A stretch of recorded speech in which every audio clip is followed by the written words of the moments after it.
Have you ever heard of a kingdom so rich it supplied ancient Egypt with gold, incense, and exotic animals, yet so mysterious that we still don't know where it was? This is the story of the lost kingdom of Punt, Africa's forgotten trade empire. For thousands of years, this powerful civilization thrived, yet it left behind almost no ruins, vanishing into the mists of time. Scholars have been debating its location for centuries. Was it in modern-day Somalia, Eritrea, Ethiopia, or Sudan? The evidence is scattered, a puzzle waiting to be solved. What we do know comes almost entirely from the records of its greatest trading partner, ancient Egypt. To the Egyptians, Punt wasn't just a foreign land.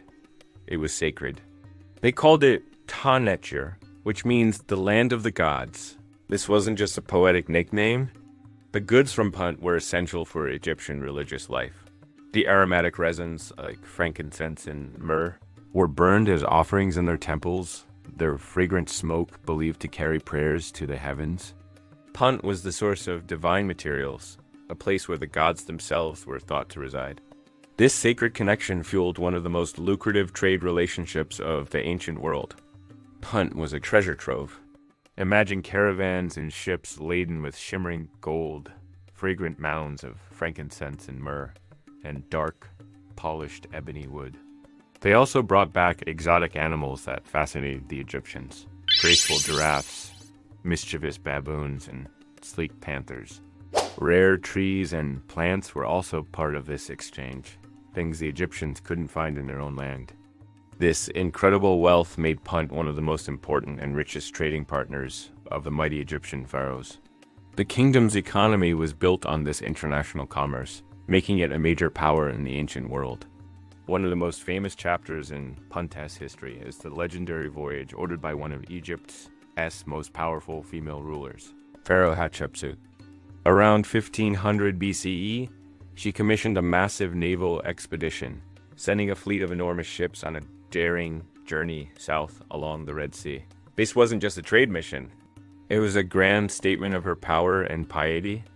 The success of this expedition is immortalized in stunning detail on the walls of her mortuary temple at Deir el-Bahari.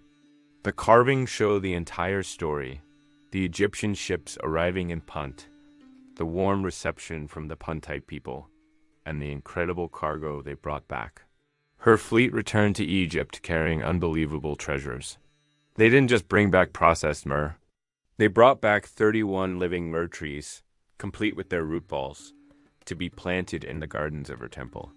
This was an incredible feat of ancient horticulture.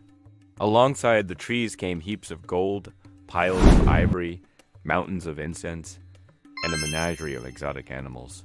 The carvings depict the people of Punt, their unusual homes built on stilts, and their ruler, King Parahu, and his wife, Queen Ati. This expedition was a triumph, celebrated as one of the greatest achievements of Hatshepsut's reign. What's truly remarkable about the relationship between Egypt and Punt is how peaceful it was. In an age where empires were often built through conquest and warfare, Egypt and Punt maintained a relationship based almost entirely on trade, diplomacy, and mutual respect. Egyptian records rarely, if ever, mention conflict with the Puntites. Instead, they speak of expeditions, gifts, and friendly exchanges. This was a partnership that benefited both sides for centuries, a rare example of peaceful international relations in the ancient world. The depictions left by the Egyptians give us a fascinating glimpse into the unique culture of Punt. The people are shown with dark skin and distinct hairstyles. Their rulers, like King Parahu and Queen Ati, are adorned with gold jewelry and elaborate feathered garments, signaling their high status. One of the most intriguing details is their houses. The reliefs show homes built on stilts, accessible by ladders. This architectural style strongly suggests a coastal or riverine environment where people needed to protect their homes from flooding. It's a crucial clue that helps narrow down the possible locations of this lost kingdom, pointing towards the coastal regions of the Horn of Africa. Then, after centuries of thriving trade and cultural exchange, Punt simply vanishes from the historical record. Around the 11th century BCE, the Egyptians stopped mentioning it. It's as if the land of the gods disappeared off the map. What happened? Historians have several theories. Perhaps devastating climate change and prolonged drought destroyed their agriculture and economy. Maybe new, more convenient trade routes emerged, bypassing Punt and causing its economic collapse. It's also possible that internal political instability or conflict led to the kingdom's downfall. The truth is, we don't know for sure. The final fate of Punt remains one of history's greatest unsolved mysteries, a silent end to a once great civilization. For a long time, the puzzle of Punt's location seemed unsolvable. But recently, modern science has offered a groundbreaking clue. Scientists were able to analyze the DNA of mummified baboons found in Egypt, animals known to have been imported from Punt. By comparing their genetic makeup to modern baboon populations, they traced their origins to a specific region, the area spanning modern-day Eritrea, Ethiopia, and parts of Somalia. This was a stunning breakthrough, providing the first biological evidence supporting the theory that Punt was located in the Horn of Africa. The science confirms what the ancient reliefs hinted at all along. The story of the kingdom of Punt is more than just a historical mystery. It's a powerful reminder that Africa has a long and rich history of powerful, wealthy kingdoms engaged in international trade long before the rise of Greece or Rome.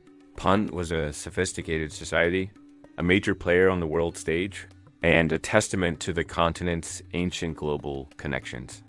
It challenges outdated narratives and paints a picture of a vibrant, interconnected ancient world where Africa was a center of wealth, culture, and power. The search for Punt continues, with archaeologists and historians piecing together clues from ancient texts, artwork, and now even DNA. Each discovery brings us one step closer to uncovering the full story of this incredible lost kingdom. Thank you so much for joining me on this journey to the land of the gods. If you enjoyed this exploration into one of history's greatest mysteries, please hit that like button and subscribe for more adventures into the past. Let me know in the comments what you think. Where do you believe the kingdom of Punt was located? Thanks for watching.